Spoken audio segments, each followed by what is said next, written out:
Pencurahan Roh Kudus hari Pentekoste, amin. Kita berbahagia dan bersuka cita karena Tuhan memberikan kita Roh penolong pemimpin bagi setiap kita. Kita mau berjalan terus bersama Tuhan kita yang dahsyat. Mari umat Tuhan kita bangkit berdiri, Bapak Ibu kita bangkit berdiri. Mari lihat kiri kanan Bapak Ibu. Mari berikan salam tos katakan selamat hari Pentekoste pencurahan Roh Kudus bagi setiap kita, amin. Haleluya.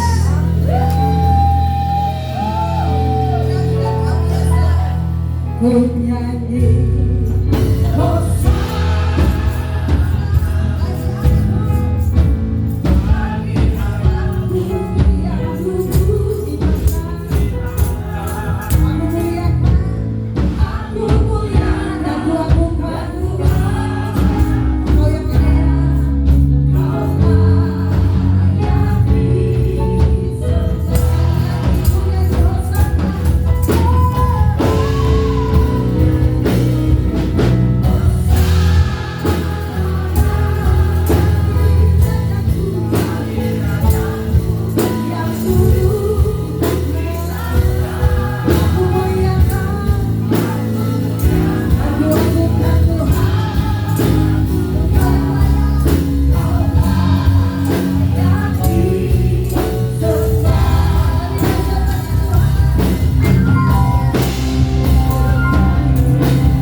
kebaikan-Mu di dalam kehidupan kami sepanjang minggu ini, Tuhan. Terima kasih kami boleh hadir di tempat ini untuk memuji, menyembah dan meninggikan nama-Mu. Kami percaya segala sesuatunya bukan sebuah kebetulan, tapi bagian dari rencana-Mu yang indah di dalam kehidupan kami. Terima kasih Bapak. Sebentar kami akan mendengarkan kebenaran firman Tuhan yang akan disampaikan oleh banyak Bapak Pendeta Marbun, Tuhan. Engkau urapi beliau, Engkau berkati, biarlah Engkau memakai dia secara luar biasa sehingga kami seluruh jemaat yang mendengarkan kebenaran firman-Mu lewat hamba-Mu ini, Tuhan, diberkati secara luar biasa. Bapa, kami juga ingin berdoa dengan doa yang telah Kau ajarkan kepada seluruh umat manusia di bumi ini. Doa Bapa kami, Bapa kami yang di surga, dikuduskan nama-Mu, datanglah kerajaan-Mu, jadilah kehendak-Mu di bumi seperti di surga. Berikanlah kami pada hari ini makanan kami yang secukupnya, dan ampunilah kami akan kesalahan kami, seperti kami juga mengampuni orang yang salah kepada kami. Dan janganlah membawa kami ke dalam pencobaan, tetapi lepaskanlah kami daripada yang jahat.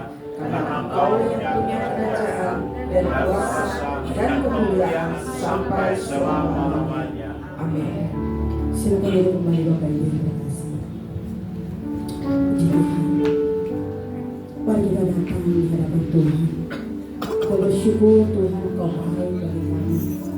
Bahkan hari ini kami merayakan pencurahan Roh Kudus. Terima kasih Tuhan untuk Roh Kudus-Mu bagi setiap kami. Kami boleh dikuatkan, kami boleh diteguhkan. Bahkan kami berjalan dalam kasih Kristus. Terima kasih Tuhan. Terima kasih Yesus. Kami nyatakan Engkau segalanya dalam hidup kami Tuhan. Tiada yang lain yang Allahku.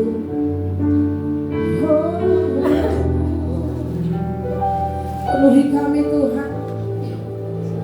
Kami rindu kepada Engkau Tuhan. Kami mau menikmati hadir-Mu Tuhan. Kami mau menikmati kasih-Mu Tuhan. Kami mau mengalami Engkau Tuhan.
Tuhan. Terima kasih Tuhan. Kami percaya hari ini kami terima lawatan dari Tuhan, jemaat dari Tuhan bagi setiap kami. Amin. Mari umat Tuhan kita bangkit berdiri. Mari angkat tangan kita dua-dua di hadapan Tuhan. Ini pernyataan kami di hadapan Tuhan. Ku ingin selalu bersekutu denganmu. Amin. Menikmati hadiratmu. Biarkan rohmu tinggal dalam hidupku.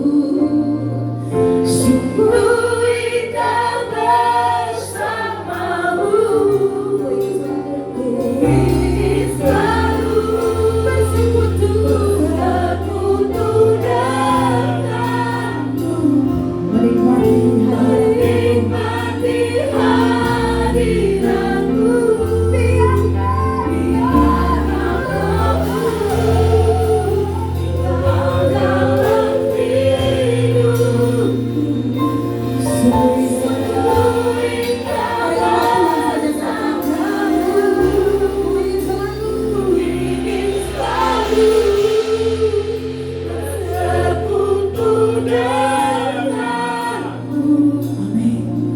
Menikmati hadiratmu. Biarkan rohmu tinggal dalam hidup. Sungguh indah bersama. Sungguh indah bersama. Semua katakan ku ingin selalu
selama-lamanya sampai selama-lamanya. Kami umat Tuhan ingin lebih lagi Tuhan untuk bersuka cita di dalam Engkau, bersorak menari bagi Engkau. Oh, di dalam nama Tuhan Yesus, mari umat Tuhan yang siap bersorak bagi Tuhan sama-sama katakan amin. Mari kita tinggalkan Bapak yang sekali lagi kasih tahu saudaraku, katakan selamat hari bagi Tuhan. Lawatan Tuhan terjadi bagi setiap kita di saat ini. Amin. Mari kita tetap memuji Tuhan.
mendoakan mereka.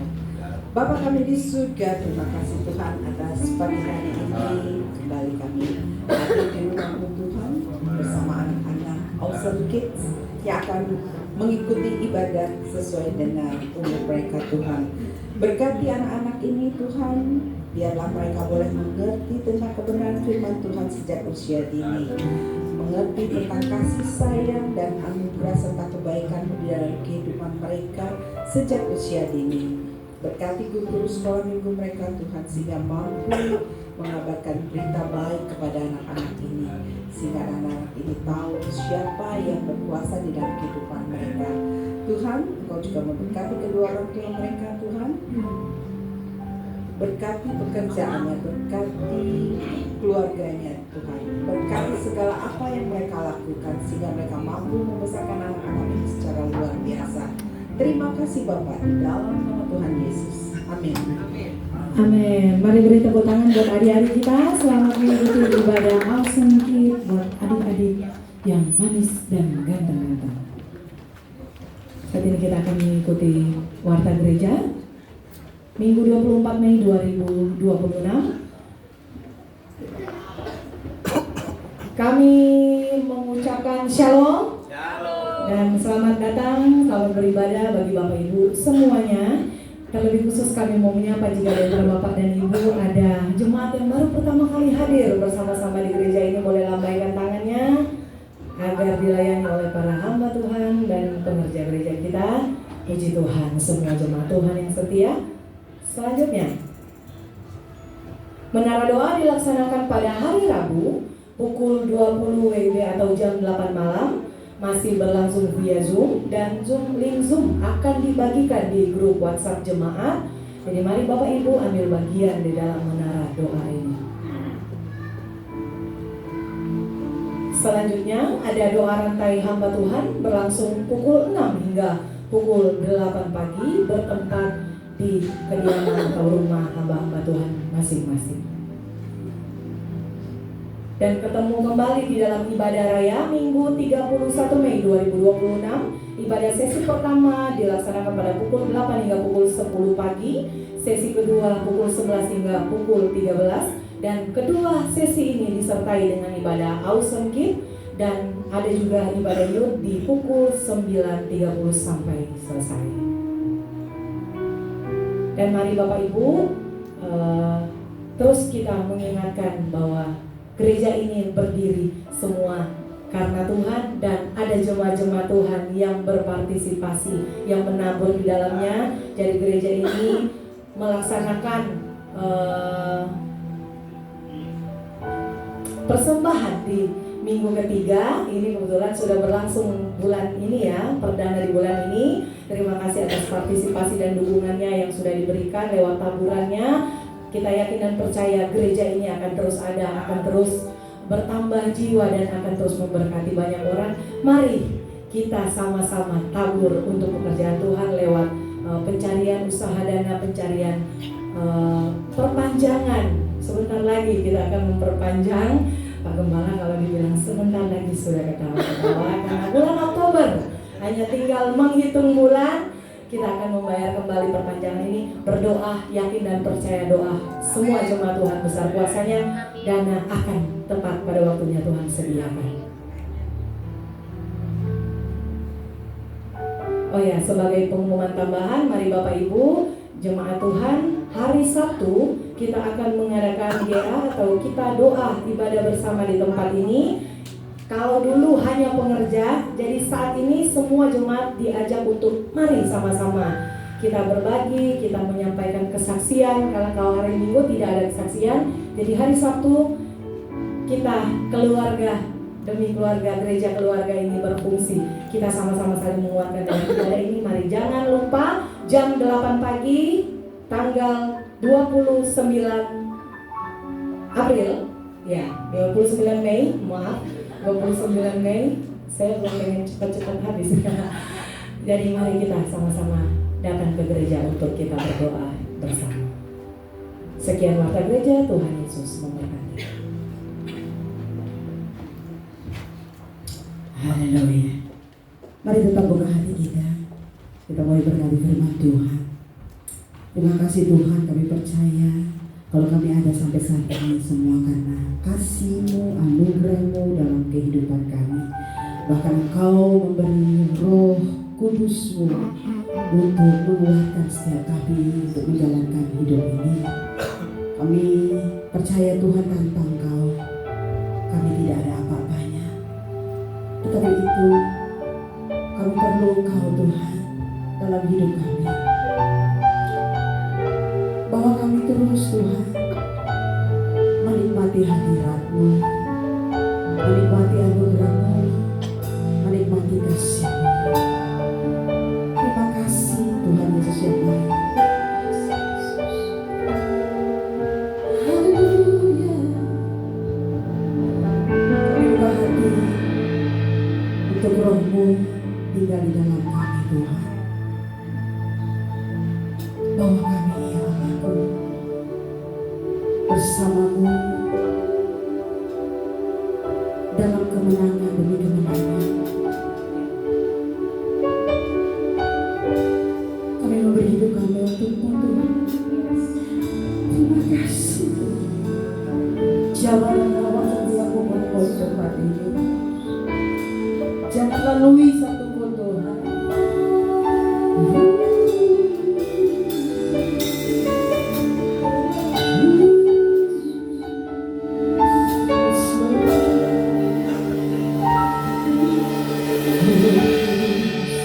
Kau hadir di sini, Roh Kudus, ku mengasihi-Mu. Kau lembut, kau manis, kau lapang hidupku, penolongku, diutus Bapa-Ku. Sekali lagi sama-sama katakan itu. Roh Kudus, kau hadir di sini. Roh Kudus, ku mengasihi, kau lembut, kau manis, kau lembut, kau manis, kau menghiburku, menolongku, diutus Bapa-Ku. Diutus Bapa-Ku. Aku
bagi kami.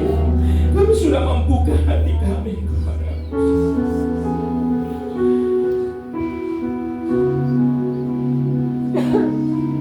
Ku buka hati untuk Roh-Mu Tuhan. Amin. Ku buka hati menyembah-Mu Yesus. Taruh tanganmu di dadamu.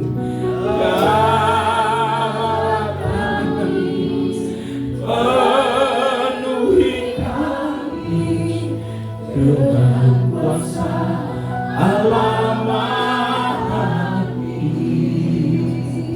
Inilah doa kami. Lawat kami siang hari ini. Jamahan-Mu membuat kami menjadi manusia yang benar-benar dikuasai oleh Roh Kudus. Untuk itu singkapkanlah, bukalah hati kami, supaya kami memahami apa maksud Tuhan dalam hidup kami. Singkapkan rahasia kebenaran-Mu ya Tuhan, sehingga kami pulang harapan baru, semangat baru, bahkan juga berkat-berkat baru. Berfirmanlah Engkau ya Tuhan, kami siap diberkati dalam Kristus Yesus. Haleluya. Yang siap diberkati katakan amin. Silakan dulu Bapak Ibu. Haleluya. Haleluya. Shalom. Orang semangat shalom. Oh, haleluya. Kita berjumpa lagi. Terima kasih buat hambanya, saya diundang lagi ya. Pendeta maco, mantan copet yang diubah oleh Tuhan. Jadi bukan maco gantengnya, iya, lebih ganteng Pak Gembala. Jadi tapi maco mantan copet ya. Tadi kami berbincang-bincang sedikit saja, saya langsung tersentuh perbincangan biasa kalau seorang gembala dengan gembala, curhat-curhat kecil, seperasaan, sepenanggungan, sependeritaan, sepergumulan, seperti itu begitu.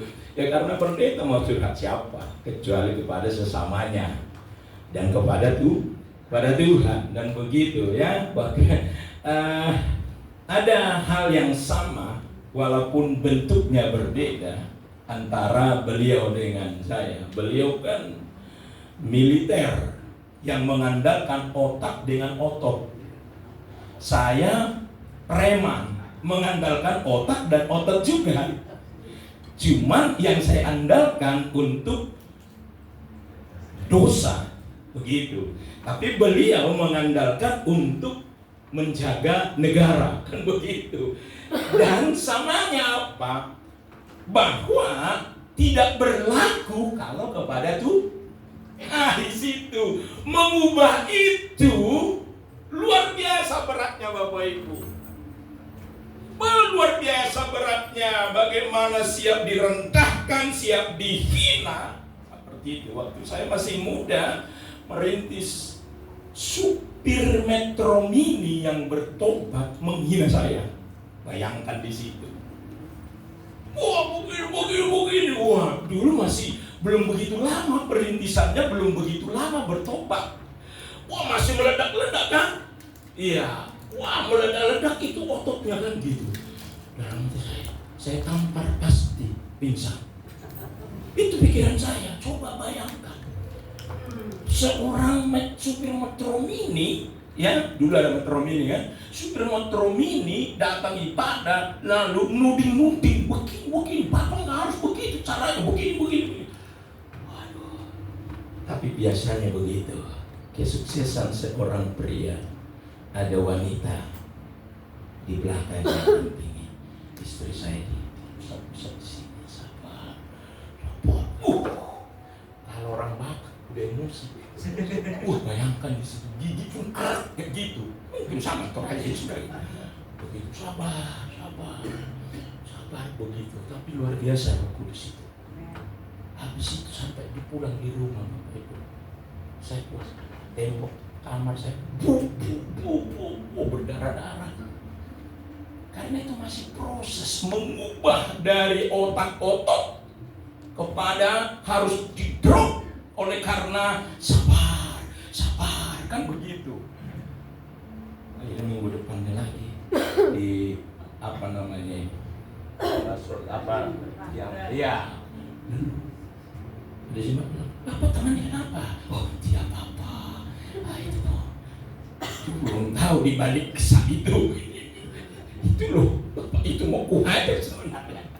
Jadi Bapak Ibu yang saya kasih di dalam Tuhan, kalau bukan karena Roh Allah mengubah, nggak bisa.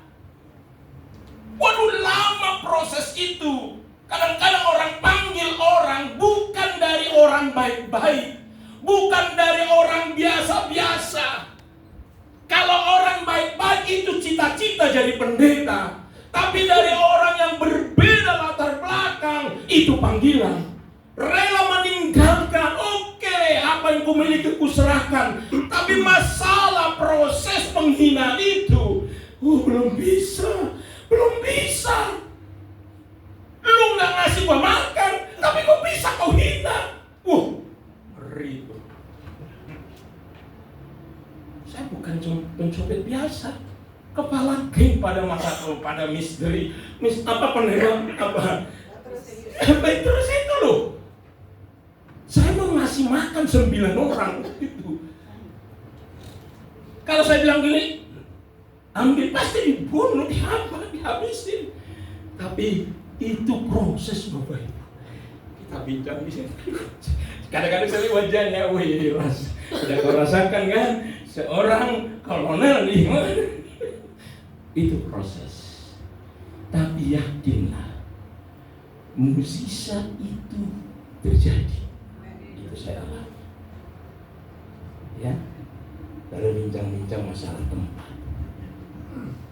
Memang kita nggak bisa rencanakan, cuma kami kecil sekali sebenarnya, nggak bisa beli ruko, tapi bisa memiliki. Karena apa? Mukjizat masih ada. Untuk itu Bapak Ibu, kalau makan dulu sih bisa. Istri saya kan guru pegawai negeri, cuman bedanya itu kan dari Solo lembut, yang keras dilembutkan. Sekarang saya lebih lembut, dia mulai keras. Karena nggak boleh nih, karena 90% orang Batak nggak boleh lembut orang Solo ini kata dia. Oh bagus, minimal kita sama lah. Gitu, aku agak lembut dikit, kamu agak keras dikit lah. Jangan lembut terus, nanti kalau orang Batak bilang si tahu kalah terus kita nanti kan gitu. Akhirnya saya imbang di situ. Nah Bapak Ibu yang saya kasih di dalam Tuhan, ini sebenarnya sama dengan Natal harusnya. Perayaan.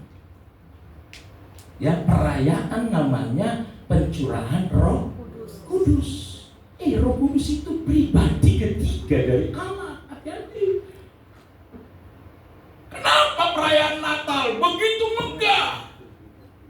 Tapi ketika datangnya Roh Kudus, biasa-biasa saja. Coba bayangkan di situ. Yang untung aja Roh Kudus nggak cemburu. Allah itu cemburu adalah kalau kita lebih mencintai dunia ini daripada dirinya. Tapi kalau mau dirayai mau tidak dia cemburu. Tapi setidaknya Bapak Ibu, orang-orang yang percaya, yang mengaku Kristen, jangan tidur masa pencurahan Roh Kudus. Karena kalau tidak berarti engkau memiliki Allah hanya Duitunggal, bukan Tritunggal. Maka jangan alergi berkata Roh Kudus. Karena itu adalah pribadi ketiga dari Allah Tritunggal. Wah, ini perlu kita. Jadi gimana Pak? Saya kadang-kadang namanya dosen teologi, kadang-kadang iseng-iseng juga itu siswa muji-muji kan gitu. Kadang ngetes, saya tahu ngetes ini apa. Bapak, kenapa? Bisa nggak kita nggak usah percaya Yesus, tapi percaya Roh Kudus? Oke, terus? Nggak usah aku menerima Yesus Kristus, tapi aku percaya kepada Roh Kudus. Selamat nggak? Coba bayangkan pertanyaannya kan? Siapa yang ditentukan menjadi penyelamat? Oh Yesus. Oke. Lalu habis Yesus siapa yang datang? Roh Kudus. Kamu jangan coba pakai logika memisah-misahkan percaya Roh Kudus tapi tidak mau percaya Yesus. Iya Pak, karena susah di luar sana menjawabnya. Kenapa jawab susah? Yesusmu kenapa? Kata Tuhan, kenapa mati? Kenapa kata Tuhan, kenapa kalah? Bukankah salib itu tanda kalah? Itu pikiran manusia. Mulai berdebat di situ. Ya. Kita nggak usah itu kayak di kelas. Kelas itu ada aja yang diperdebatkan, begitu kan? Muter-muter supaya kelihatan pinter gitu loh. Iya. Oke, di sini kita akan lihat. Sudah. Tentang pencurahan Roh Kudus. Pencurahan Roh Kudus. Peristiwa pencurahan Roh Kudus. Bapak Ibu, kita akan lihat di sini. Ya, next. Nah, ini saya pikir natsnya ini Bapak Ibu sudah tahu ya, di Kisah Para Rasul pasal 2 ayat 1 sampai 6 begitu ya. Lalu peristiwa ini sudah kita tahu waktu Yesus mati ya, lalu bangkit, menampakkan diri selama 40 hari, betul ya. Makanya kenapa tidak hari itu bangkit lalu nampak sebentar lalu naik? Oh tidak, 40 hari aja banyak orang nggak percaya, apalagi mau hanya sekedar, nggak bisa. Supaya apa? Supaya ada sejarahnya. Kalau hanya 2 jam, tidak ada sejarahnya. Karena apa? Tidak cukup bukti. Kalau 40 hari cukup bukti. Seandainya Bapak Ibu, masa teknologi, masa kemajuan sekarang, Yesus menampakkan 40 hari, ya pasti nggak usah 40 hari, ya bisa 2 jam. Karena apa? Berita kan cepat, sampai datang. Ada juga bukti fisik, medsos dan segala macam cepat itu. Walaupun sampai Indonesia dibalik beritanya kan. Itu roh kudusan gitu kan. Lalu dibalik lagi beritanya. Tapi yang jelas pada masa itu 40 hari sudah cukup pembuktian. Nah, makanya di sini Bapak Ibu peristiwa yang terjadi, teruskan aja.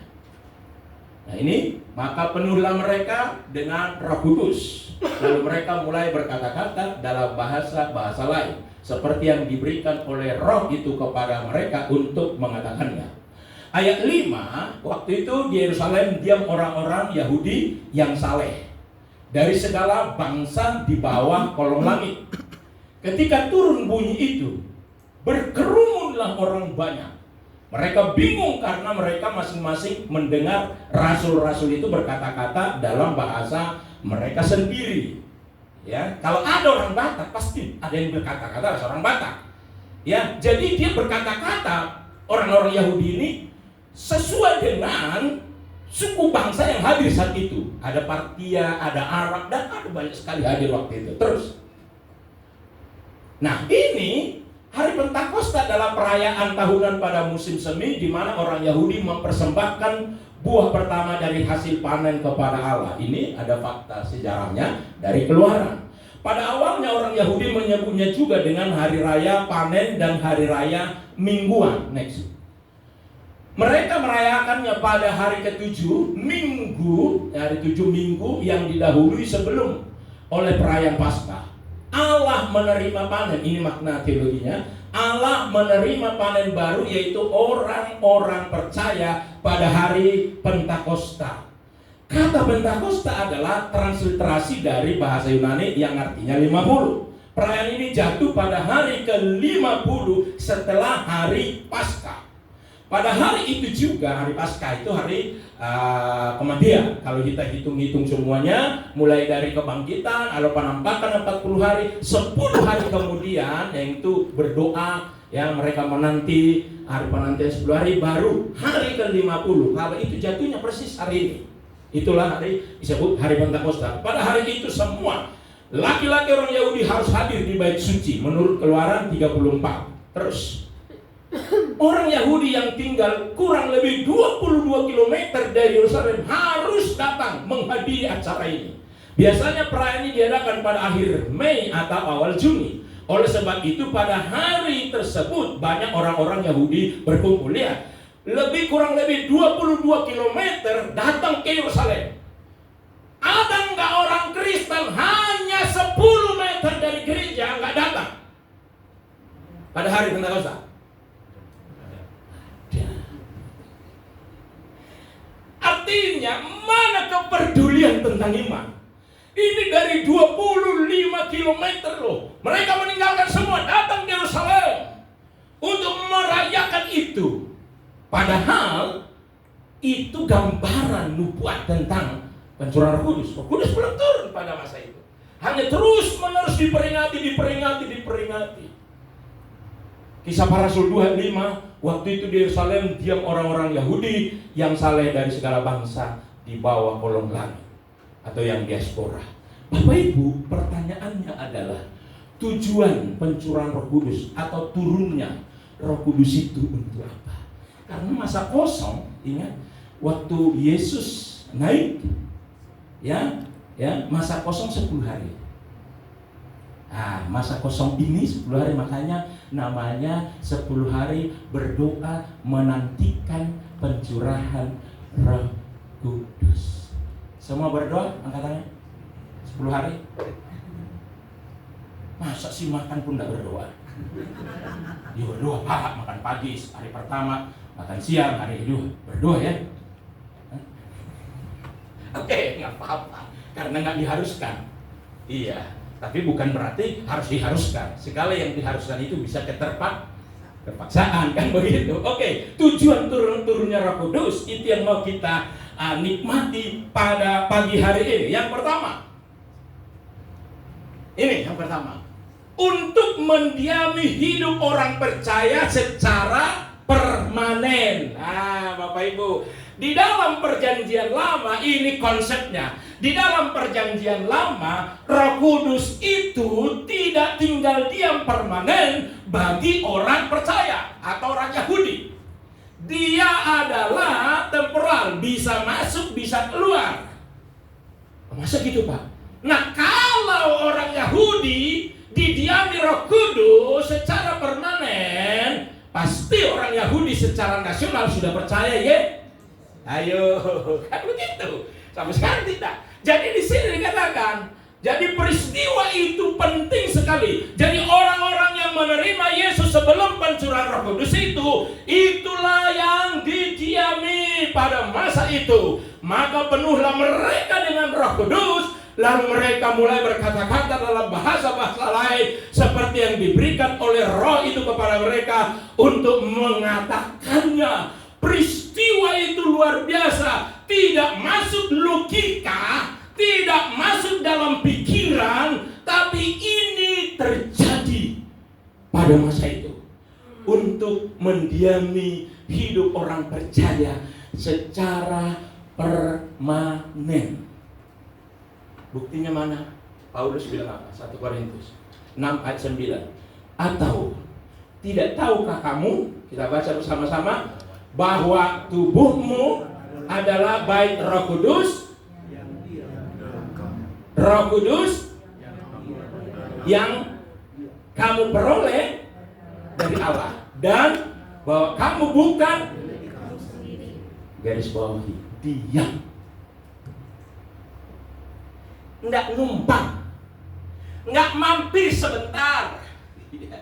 Kalau masa PL, mampir sebentar karena peran itu penting dalam situasi tertentu. Tapi ketika di dalam masa perjanjian baru, orang-orang yang percaya kepada Tuhan lewat peristiwa turunnya Roh Kudus, lalu bait Tuhan bukan gedung ini. Tubuhmu adalah bait Allah, tempat berdiamnya Roh.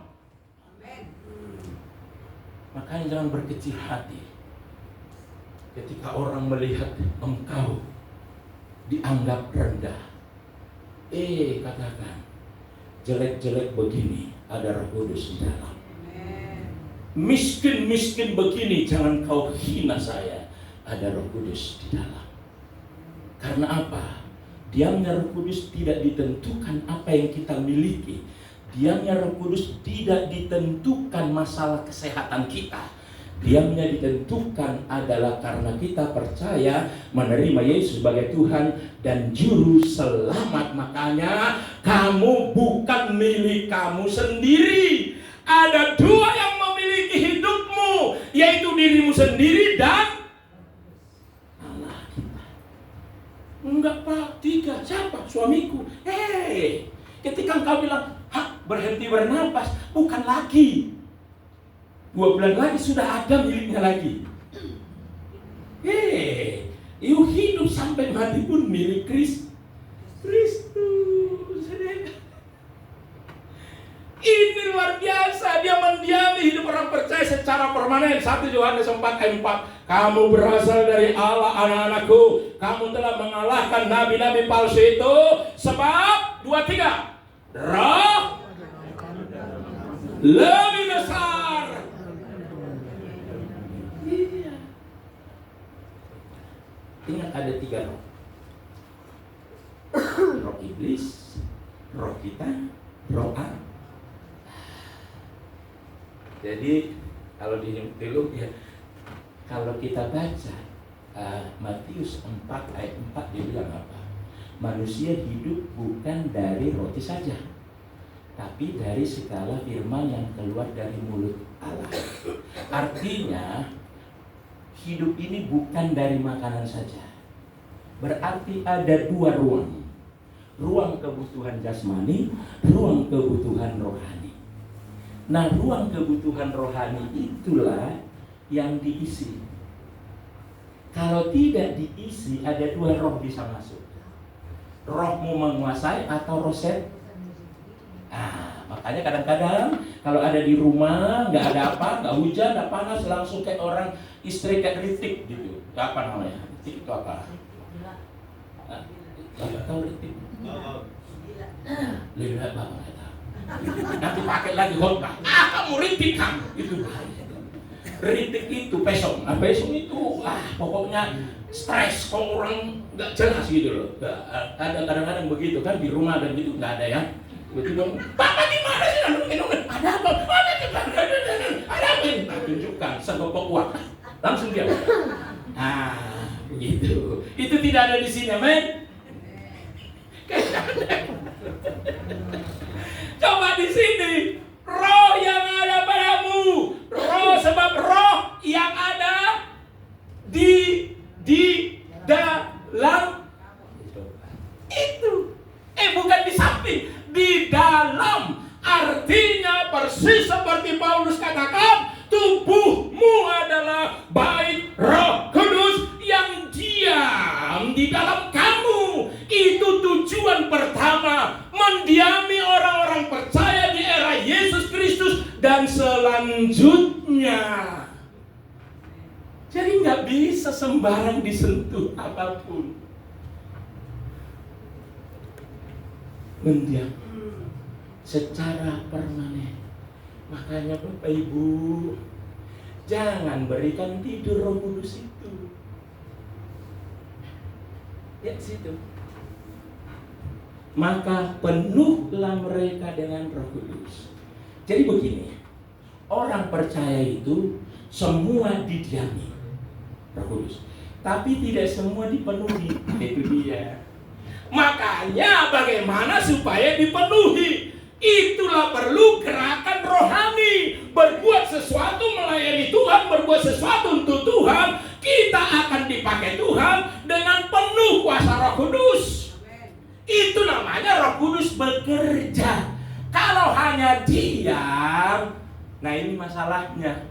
Banyak orang percaya, orang Kristen, jadi Roh Kudusnya diam saja. Diam saja.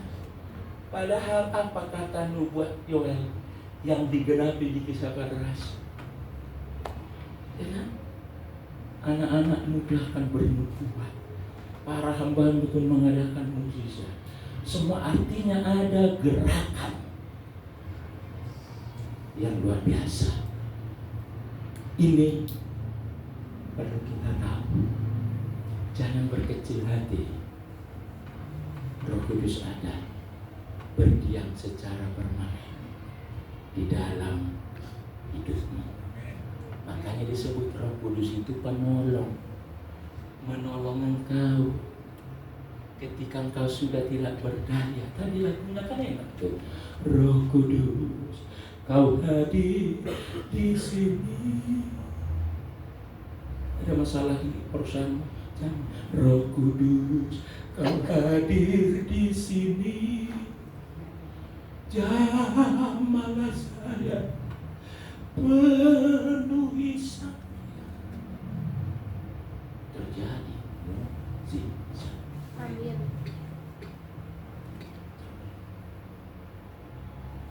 Harus terjadi mukjizat.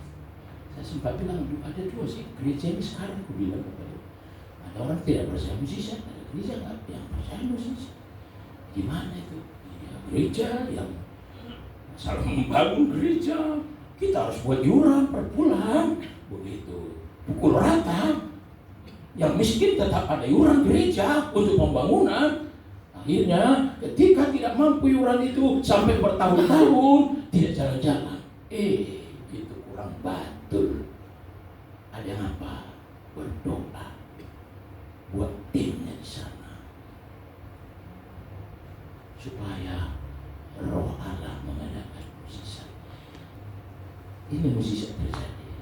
Saya sudah bilang ke beliau, sudah selesai pembangunan kami. Saya bilang, kalian diperpanjang rumah, dimajuin rukonya 8 kali 10, 80 meter lah, dikit-dikit saja. Ya, lalu dibuat. Jadi 23 meter jadinya kali 10 bangunan. Pernah saya khotbah di salah satu keluarga pengusaha di Pondok Indah.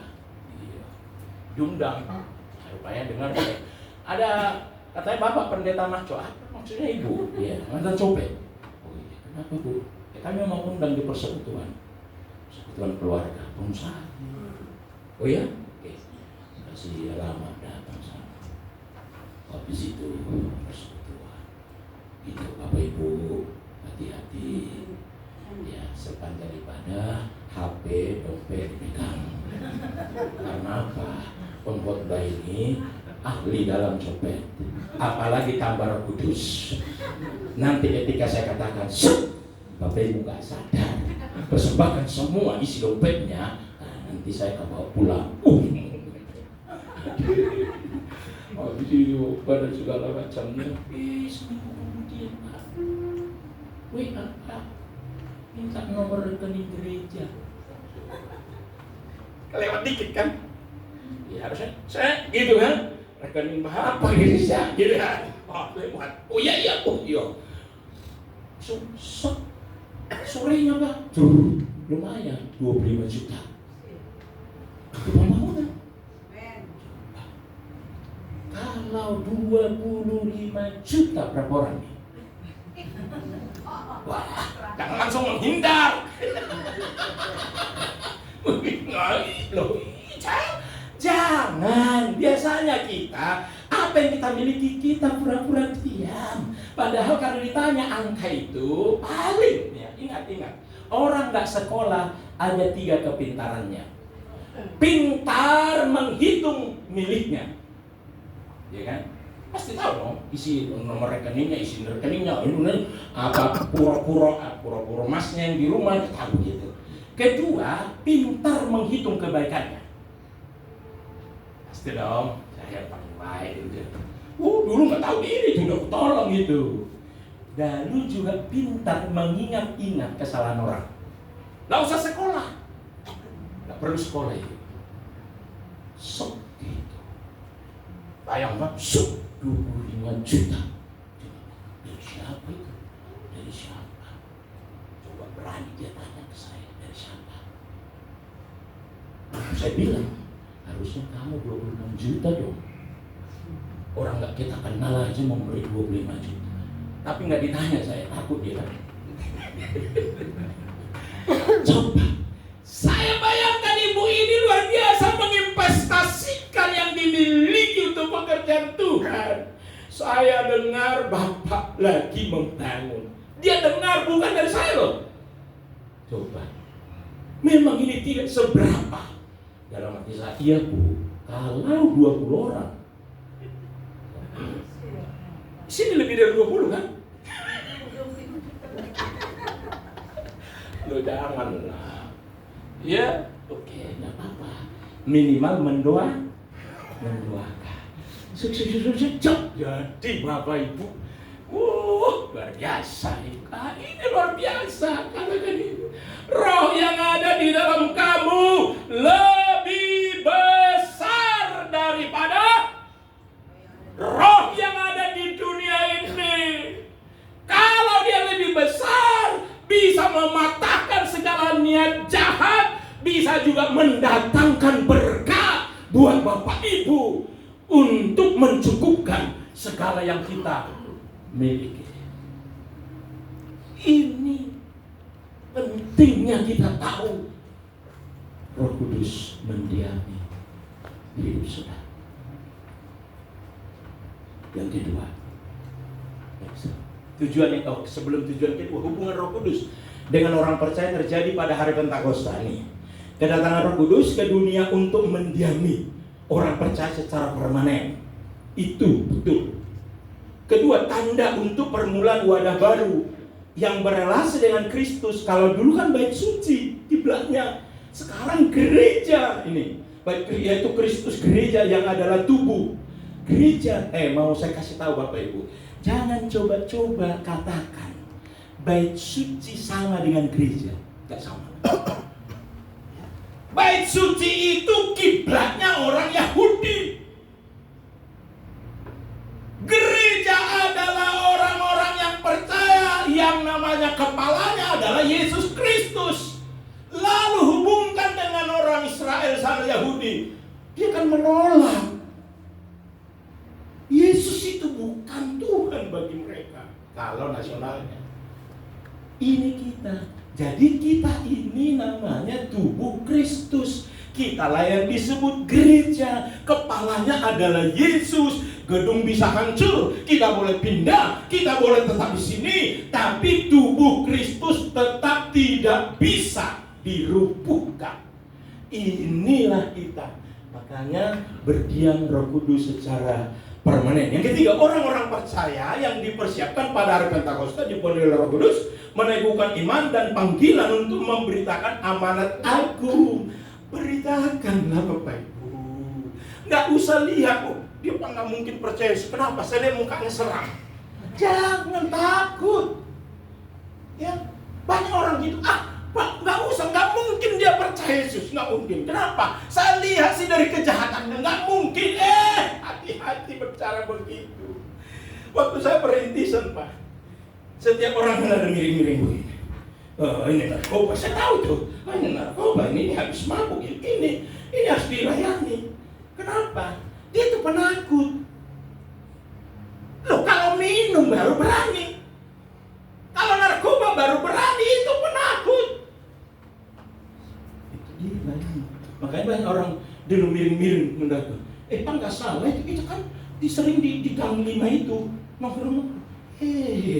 Hati-hati kamu ngomong. Pendetamu dulu. Hati-hati. Loh, betul itu. Kita terlalu milih-milih orang untuk dilayani. Oh, kelihatan nih, baik-baik nih. Ini manjur ini, kayaknya ini. Bukan begitu. Tuhan tidak mencari orang yang baik. Tuhan mencari orang yang mau diubah hidupnya, yang dari kehancuran. Ini buktinya. Itu perlu. Makanya pertama dibilang, itu gereja kan kumpulan pencopet itu katanya. Pendetanya aja mau mencopet. Nggak yakin saya berubah itu. Coba. Orang Batak kan gitu, ceplas-ceplas ngomong kan. Nggak yakin aku tidak berubah itu. Itu kan tukang copet ya. Nanti suatu saat kuat lagi kan. Diprovokasi. Coba. Kan ada tuh anak-anak muda datang. Karena dulu masih muda kan anak-anak muda. Perakar. Tersebar banyak. Ya ada. Kamu tahu mantan tukang copet. Nggak tahu bertobat, satu anak muda. tukang copet. Dibawa temannya yang masih copet. Nah itu gawat kan? Kita kan agak mirip-mirip apa? MLM kan? Jiwa bawa jiwa. Kalau kau sudah dimenangkan, kamu harus bawa jiwa. Semangat dia kan? Jaringannya, banyak sekali jaringannya. Udah, sampai 3 kali dia ditolak. Ayolah, diajak. Enggak, masa aku mau kerjanya begitu selesai bahas. Masa saya mau datang ke gereja? Enggak, ayolah. Ini beda. Mantan copet loh. Ayolah. Ditolak pertama, ditolak kedua. Ketiga kali. Karena nggak enak aja dia datang, Pak. Diajak. Ini kesaksian dia. Kalau diajak. Coba kalau diajak kan biasanya duduk di bangku belakang kan? Iya. Biasanya. Kata orang biasanya yang dosa besar duduk di belakang. Karena apa? Kalau ke depan terlalu kudus. Aduh. Bukan berarti gitu loh yang di sana, jangan. Itu berlaku di sana. Duduk di belakang kan. Katanya ketika dia mau masuk, udah bergetar. Padahal jemaahnya 20, kan perintisan kan, udah bergetar, gitu kan. Udah gelisah dia. Baru WL maju, nyanyi. Dia nggak tahu lagu. Waktu dia nyanyi, ini semangat yang ngajak nyanyi. Dia lihat semua. Ya ampun. Di luar sana pertarungan untuk tas mengambil barang. Di sana taruh nyawa, di sini semua ada tas. Kan biasa kan kalau ibu-ibu kan ibadah kan jatah kursinya 2 kan. 1 untuk diri, 1 untuk harta kan itu kan. Nah, itu lo lihat kita dia ibu-ibu itu di mana hatimu berada. Kamu, bukan gitu Bu. Bukan bermaksud begitu kan. Iya jatahnya ada kan. Di mana? Iya di sini agak mirip juga. Jadi begitu. Ini yang bawa serius nyanyi. Tapi dia ngotol. Waduh, tidak lagi konsentrasi. Wah, terganggu lah. Sini tuh. Ambil 3, ambil 3. Itu kesaksian dia. Dilihat lagi. Udah dong apa tas ibu-ibu enggak dikancing kan? Enggak dikancing lagi. Waduh, karena apa? Pasrah sempurna kalau di gereja. Begitu kan? Nah, terganggu dia.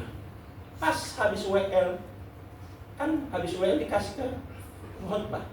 Pengkhotbah berdoa, diambil. Pas pengkhotbah, mari kita berdoa. Nggak kuat lagi dia, diambil. Di depan kok. Kan itu, dia kursi sini, di situ. Mau ngambil kiri, mau ngambil kanan. Ambil. Temannya juga berdoa. Ya namanya juga berdoa sama tutup mata kan. Makanya orang Indonesia, orang Kristen berdoa tutup mata tanpa berjaga-jaga. Tapi kalau tentang saya nggak perlu berjaga-jaga karena saya tahu Bapak Ibu isinya berapa kan di ATM yang banyak. Zaman sekarang udah habis itu. Saya khotbah, waduh, misalnya kalau khotbah saya ada penginjilannya, begini sebelum macamnya, udah bergetar hatinya. Habis itu tidak ada kesempatan mau mengembalikan pulang. Waktu pulang, semangat temannya ini. Dia mau ngomong, sebenarnya tadi waktu ibadah itu, belum dikasih waktu ngomong langsung, itu tandanya Roh Kudus bekerja. Kamu sedang dijamah Roh Kudus. Enggak, sebenarnya waktu itu begini. Enggak, itu tandanya kamu sedang dijamah Roh Kudus. Mau menjelaskan, tapi tidak ada kesempatan. Selalu Roh Kudus bekerja, mereka naik angkot. Iya, sebenarnya tadi pas Bapak itu tandanya Roh Kudus bekerja. Gitu terus. Marah. Inilah saya ambil dompet. Waduh, kau ambil dari mana? Nah itu mau saya jelaskan buat kamu. Kamu terus Roh Kudus. Kenapa bisa kau ambil ini katanya kan? Dan namanya kan militer itu ahli strategi, lebih ahli copet. Kalau lebih ahli polisi, banyak pencopet mati. Tapi buktinya jurusnya polisi 7 kita 8. Sup, gitu kan? Kan kita tahu itu mana ini Petrus yang ada becingnya. Kita tahu. Wih, yang sosok itu tuh Petrus itu gitu. Marah kumpulan ya kan. Iya, masa Petrus yang ngeri Pak. Ada beberapa teman dan habis itu ini loh diceritain. Saya ketika Pak Pendeta khotbah saya sudah gak kuat katanya. Saya mau kembalikan, belum tutup mata semua. Jadi begini. Aduh. Ibu yang kehilangan. Lalu datang, habis semua pulang. Pak Gembala. Waduh gawat ini. Kenapa? Biasanya begitu kalau jemaat belakang pulang berarti ada yang mau didoain kan? Iya, mau didoain atau nitip sesuatu. Pak Gembala, ada apa? Saya tidak menuduh siapa-siapa karena mantan copet pendetanya kan. Saya tidak menuduh. Kenapa? Tadi saya waktu ibadah, tapi setelah ibadah hilang dompet saya. Waduh, saya merasa tertuduh. Jangan-jangan anak buah saya yang masuk ini. Kok iya mungkin gini. Iya. Sebenarnya habis ibadah mau warisan. Orang Batak. Ya seorang Batak habis ibadah nggak pulang rumah, warisan. Terus itu warisannya bilang, udah hitung kan? Uang arisan plus ongkosnya udah kumpul semua di situ. Jadi saya nanti nggak arisan lagi, suami saya nunggu duluan nanti di sana.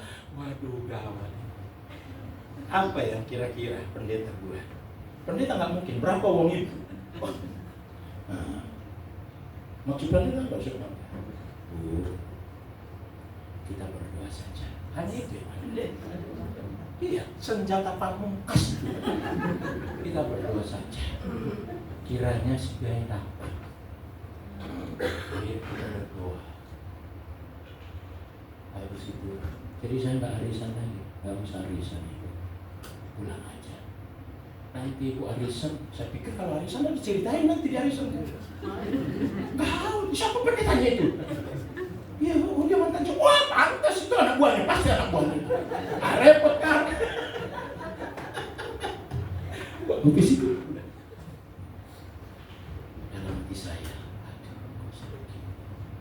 Saya galak, mau cerita sama istri nggak enak pula, ya.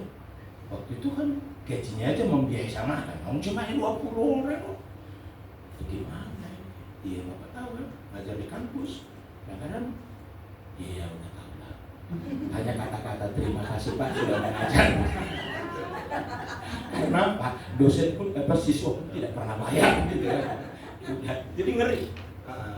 Apa? Pokoknya dosen gitu. Sekarang sudah enak karena yang ngajar dokter gitu kan. Nah, apa yang terjadi Bapak Ibu? Udah begitu berdoa. Tunggu minggu. Saya sudah suruh sapu itu, tidak ada dompet. Mana ini? Hanya pikiran saya. Uang diambil, biasanya begitu. Uang diambil, dompet dibuang, ambil. Udah. Minggu. Berbuat terus, saya pokok doanya begitu. Jangan permalukan saya, nanti ceritalah kemana-mana. Apalagi suaminya nggak begitu setuju untuk ke gereja. Wah, setelah itu berdoa, mulailah ibadah. Nyanyi, datang juga. Wah, ibadah datang, khotbah lagi. Habis khotbah pulang semuanya. Tapi sebelum ibadah, dua orang ini sudah jam 8 dan jam 7 udah datang. Ini yang bawa dia. Pak Pendeta, minta maaf Pak Pendeta, minta maaf Pak Pendeta. Ada apa? Saya seminggu nggak bisa tidur. Nggak bisa tidur. Kenapa? Ini loh. Kenapa? Ya Pak Pendeta maafkan saya. Saya jadi mencopet di gereja ini. Terus? Kan dia bertobat kan? Kita juga sedekah. Terus kenapa? Udah saya tahu tujuannya. Ini Pak Pendeta. Bukan dulu.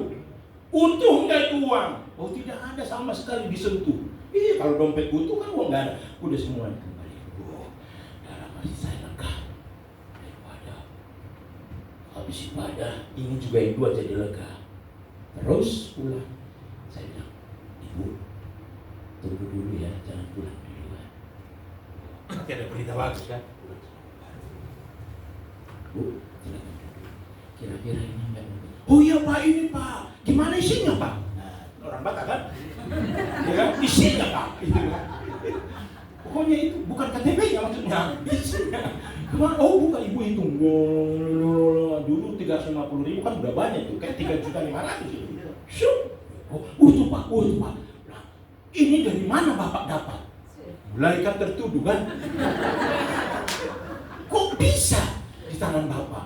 Wah, makin tertuduh. Tapi berhikmah. Pendeta itu hikmahnya ada ya. Ini Bu.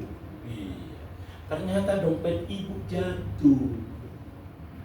Gak tahu ke lantai atau tangan orang kan? Dompet ibu jatuh. Jadi waktu disapu ketemu. Nih. Oh iya. Sampai sekarang gak tahu. Yang coba jadi pendeta. Saya nggak ngasih tahu itu masalah itu kan. Artinya Bapak Ibu, Roh Kudus menunjukkan saat kita terbatas. Ini luar biasa pekerjaan Roh Kudus. Jadi nggak usah takut kalau ada kelihatan ini serangnya orang, nggak mungkin bertobat. Paulus seserang apa lagi Paulus? Dia bilang hajar dia. Dia pasukannya banyak Paulus itu. Tapi bisa diubah Tuhan. Kalau engkau berkata, nggak mungkin Pak, suami saya ini pokoknya anti gereja Pak. Tapi dia bilang seorang Kristen, nggak mungkin. Oh, kamu nggak mungkin. Pasti mungkin. 2 kali aja ketika tidur dia kasih tanganmu di jidatnya supaya kau dihajar. Ketika kamu dihajar baru bilang, saya siap dianiaya demi Kristus. Akhirnya dia berubah. Suamiku, karena aku mencintaimu, aku tidak mau ke surga sendirian. Maka saya berdoa karena saya tidak bisa menyadarkanmu. Hanya Roh Kudus yang bisa menyadarkanmu. Langsung dia bilang apa? Oke, saya siap. Gereja men, kan begitu. Kalau kita dianiaya karena Kristus, nggak apa-apa. Itu jauh lebih bagus daripada terus dia begitu. Karena apa? Kita terlalu mulai takut. Sekarang Roh Kudus nggak ada, mau ngomong pun nggak enak. Karena apa? Bagaimana dengan orang lain? Ngomong aja. Selanjutnya Roh Kudus yang bekerja ini memberitakan. Jadi kalau di era zaman peran Roh Kudus masih saja kita menjadi orang Kristen pasif, bahaya Bapak Ibu. Tidak ada persembahan kita kepada Allah. Tuhan akan tanya, apa yang sudah kau lakukan di bumi ini? Apa yang membuat engkau layak menerima mahkota? Masa tidak ada? Minimal keluargamu dipersembahkan kepada Tuhan, sehingga kau mendapat mahkota. Karena Roh Kudus bekerja. Terus next, yang kedua, percepatan untuk memimpin hidup orang percaya ke dalam seluruh kebenaran. Nah ini dia. Ya, makanya jangan coba-coba berdebat kepada orang yang belum percaya. Nah, karena nggak ada Roh Kudus, jadi susah dia memahami. Coba lihat. Tetapi apabila ia datang, yaitu Roh kebenaran, ia akan memimpin kamu ke dalam seluruh kebenaran. Sebab ia tidak akan berkata-kata dalam diri sendiri, tapi segala sesuatu yang didengarnya itulah yang akan dikatakannya. Dan ia akan memberitakan kepadamu hal-hal yang akan datang.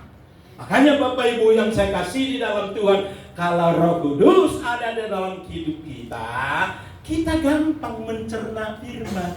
Karena Roh itu membuka hati dan pikiran. Membuka, akhirnya terbukalah. Seperti murid-murid waktu kebangkitan Yesus, penampakannya, ada murid pergi ke Emmaus, lalu Yesus ngobrol. Tidak ngerti mereka karena ada yang menutupi. Tapi ketika yang menutupi dibuka, baru pulang mereka dibilang, kami ketemu Yesus loh. Coba. Ini memimpin kita kepada seluruh kebenaran. Saya percaya kalau kita sudah dipimpin seluruh kebenaran, cinta untuk datang kepada Tuhan pasti naik. Itu pasti naik. Karena apa? Kebutuhan. Itu kebutuhan kita, kebenaran firman itu kebutuhan kita. Yang ketiga, tujuan yang ketiga adalah untuk menyertai hidup orang percaya selamanya, Bapak Ibu. Lihat di situ, selamanya. Makanya Roh Kudus yang ada kita permanen, tidak akan bergeser. Yohanes 14:16, aku akan minta kepada Bapa dan ia akan memberikan kepadamu seorang penolong yang lain supaya ia menyertai kamu selama-lamanya. Ayat 17, yaitu Roh kebenaran. Dunia tidak dapat menerima dia, sebab dunia tidak melihat dia dan tidak mengenal dia. Tetapi kamu mengenal dia, sebab ia menyertai kamu dan akan diam di dalam kamu selama-lamanya. Kita berdoa. Ku buka hati untuk Roh-Mu Tuhan. Pujian ini kita persembahkan. Dia hadir di hati Bapak Ibu. Dia hadir dalam hidup saudara. Haleluya.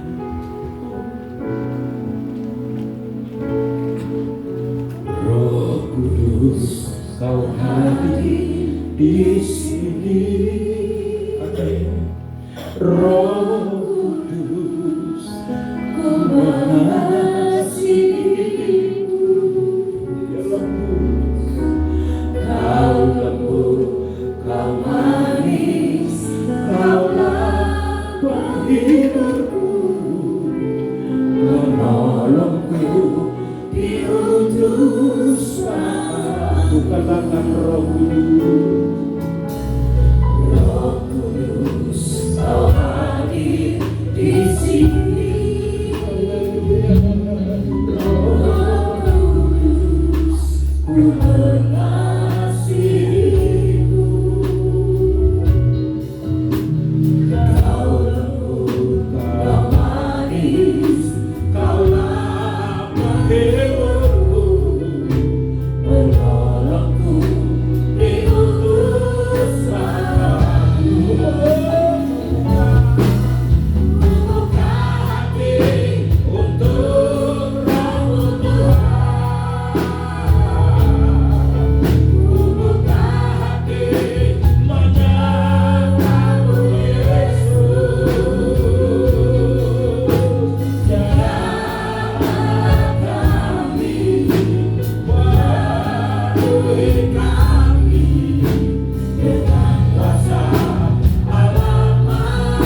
Ketika kami membuka hati kami dan Roh Kudus masuk dan mengetahui di dalam kehidupan kami, Dia berjanji untuk tidak meninggalkan kami. Tetapi juga kami mengingat Tuhan bahwa Tuhan tidak boleh dipermainkan. Tuhan tidak boleh diabaikan. Dia harus didudukkan di atas kursi kerajaan di dalam hati kita. Orang-orang yang mengabaikan Roh Kudus seperti orang yang menolak Roh Kudus. Oleh karena itu Tuhan, Engkau telah naik ke surga, dan hari ini kami mengenal Engkau ada di dalam kehidupan kami dalam Roh Kudus. Roh Kudus melindungi kami, menjaga kami, menghibur kami, memberikan kekuatan kepada kami, mendengarkan doa-doa kami, dan mengantar doa-doa kami kepada Bapa, sehingga Bapa mengabulkan. Oleh karena itu tidak ada doa-doa orang benar yang tidak dikabulkan oleh Tuhan, karena Roh Kudus yang mengantar, Roh Kuduslah yang menyaringnya dalam hidup kami, sehingga Tuhan mendengarkan semua. Makanya Tuhan mengatakan, mintalah maka engkau beri, carilah engkau dapatkan, ketuklah engkau dibukakan. Karena semua adalah campur tangan dari Roh Kudus. Tuhan ajar kami untuk menghargai Roh Kudus sama dengan kami menghargai Bapa dan Kristus. Oleh karena itu Tuhan, punilah dosa kami Tuhan, apabila di hari ini kami tidak menyambut Roh Kudus semeriah Natal. Terima kasih Tuhan, terima kasih. Padahal Roh Kudus Engkau adalah Roh yang selalu setia di dalam suka dan duka kehidupan kami. Engkaulah yang selalu menghibur kami, Engkaulah yang selalu menolong kami. Tapi kadang-kadang kami mengabaikan Engkau Tuhan. Hari ini kami sadar, ketika Engkau datang di hati kami, memperingati turunnya Roh Kudus, kami sadar bahwa Engkau sama dengan Kristus yang datang dalam kehidupan kami. Terima kasih Tuhan. Ajar kami untuk selalu memberikan tempat yang teristimewa untuk Roh Kudus. Dan ajar kami untuk selalu juga bersandar kepada Roh Kudus. Terima kasih Tuhan. Berkati hamba Pak Marlon Tuhan. Berkati keluarganya, pelayanannya. Dan Engkau melihat pertobatannya menjadi kesaksian bagi kehidupannya. Tidak ada yang tidak bisa merubah kata Roh Kudus. Terima kasih Bapak, terima kasih. Berkati kami juga semua Tuhan. Biar kami mendapatkan rema dari firman ini, bahwa Roh Kudus mampu merubah suami kami, merubah anak kami, bahkan merubah kami sendiri. Dan ajar kami untuk berperan di dalam pelayanan, di dalam menjadi jemaat, mengaktifkan Roh Kudus untuk menjadi amanat agung Tuhan. Terima kasih Bapak, terima kasih. Saatnya kami memberi yang terbaik, bukan untuk kepentingan kami, tetapi untuk pelayanan kami. Engkaulah yang menggerakkan kami untuk memberikan yang terbaik bagi Tuhan. Berkati tangan yang memberi juga yang memberi. Di dalam nama Tuhan Yesus kami berdoa dan mengucap syukur. Kita katakan amin. Silakan dulu Bapak Ibu, sambil kita memberikan persembahan, kita bawa satu pujian. Apa yang tak pernah dilihat mata, yang tak pernah didengar telinga, yang tak pernah timbul di dalam hati, semua disediakan bagi yang berhasil.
kami merasa diberkati Tuhan.